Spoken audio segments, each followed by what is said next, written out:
मौसम खराब होने के कारण परमिशन नहीं मिली, इसलिए मैं आभासी तरीके से, वर्चुअल तरीके से आप लोगों के साथ बात कर रहा हूं। मित्रों, मैं सबसे पहले माँ थावे वाली और माँ पीतम्बरा को प्रणाम कर कर मेरी बात की शुरुआत करता हूं।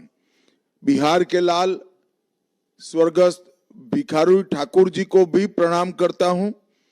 वो हमारे पड़ोस के सारण के ही थे और भिखारी ठाकुर जी के सम्मान में एनडीए ने छतरा में एक बहुत बड़ा भव्य स्मारक भी करा है। लोक कलाकार भिखारी ठाकुर आश्रम की स्थापना भी हमने की है और भिखारी ठाकुर जी के नाम पर एक फ्लाईओवर भी बनाया है। मित्रों, इस चुनाव में ये चुनाव कोई विधानसभा के सदस्य को चुनने का चुनाव नहीं है। ये चुनाव बिहार का भविष्य तय करने का। बिहार किसके हाथ में रहेगा? जंगल राज सालों तक बिहार पर थोपने वालों के हाथ में रहेगा या नीतीश कुमार जी और नरेंद्र मोदी जी की जोड़ी ने बिहार को जो विकास के मार्ग पर चढ़ाया है उनके साथ रहेगा? ये बिहार सुशासन बनाम जंगल राज का चुनाव है। गोपालगंज वालों ने 2002 के बाद कभी भी यहां से आरजेडी को जिताया नहीं है। मुझे पूरा विश्वास है कि इस बार भी अपना ये रिकॉर्ड गोपालगंज के मतदाता संभाल कर रखेंगे, आगे बढ़ाएंगे।